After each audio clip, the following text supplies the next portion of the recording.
Mainit na balita mga boss, Canelo Alvarez bad trip pala dahil biglang nagretiro itong si Terence Crawford. Dahil pakiramdam niya, hindi niya naipakita ang tunay na galaw. Kaya gusto raw niya ng pangalawang laban para makabawi kay Crawford. Pero biglang nga raw nagretiro itong si Crawford kaya bad trip si Canelo. Pero wala daw siyang magagawa dahil pinili ito ni Crawford.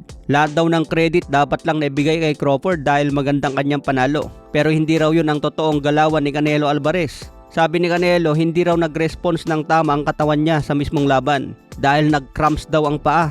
Matatandaan mga boss na ito rin ang reason ni Manny Pacquiao laban kay Yordenis Ugas dahil round 3 pa lang nag-cramps na ang paa ni Manny Pacquiao. Ganon din pala itong si Canelo Alvarez. Nakaramdam din pala ng cramps sa paa kaya hindi raw siya makakilos ng tama laban kay Crawford. After the fight, I say we need to run it back this fight because I don't feel the way I really want. And I try, but my body doesn't respond. I have cramps in my legs, so... May reaction din si Canelo sa mga bagitong boksingero. Dapat daw unahin ng mga boksingerong ito na tumalo ng mga mabibigat na pangalan sa boxing bago sila mag-demand ng malaking pera at susunod na ang kasikatan dyan. Nilinaw din ni Canelo Alvarez sa kanyang muling pagbabalik, hindi raw siya lalaban sa mahinang boksingero. Gusto niya champion agad ang kalaban. Kaya malaki ang posibilidad na si Christian Mbili ang kalaban ni Canelo sa muling pagbabalik. Gustong gusto ng WBC si Canelo Alvarez. Kaya malamang na ipag-utos yan ng WBC. Dahil WBC champion ngayon si Christian Mbili. I don't want to take a easy fight and come back.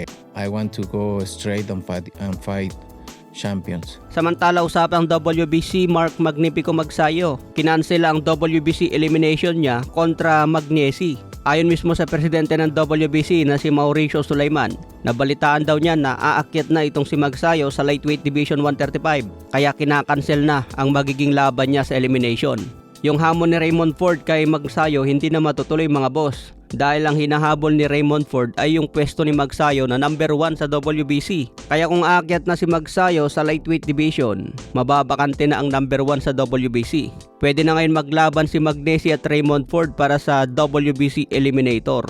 Kaya abangan natin ang laban ni Magsayo dito sa lightweight 135. Mas matitindi na ang kalaban ni Magsayo dyan at mas malakas. Sa tingin nyo mga boss, madadala kaya ni Magsayo ang kanyang power dito sa 135 pounds? Kaya abangan po natin ang laban niya. Sa iba pang balita, final weigh-in ni Nick Ball versus Figueroa. Tumimbang ng 125.11 pounds si Nick Ball habang 125.14 pounds naman si Figueroa. Parehas pasok sa timbang ng featherweight division 126 pounds. Sinabi ni Figueroa na target ang isang knockout para sigurado ang panalo. Kaya abangan natin ito bukas mga boss, matinding bakbakan ito. Pwede nang tumaya dito at pakiramdam ko masarap tumaya dito kay Figueroa. Pero matibay din si Nick Ball mga boss, kahit maliit ito talagang kumakamada. Kaya abangan po natin bukas.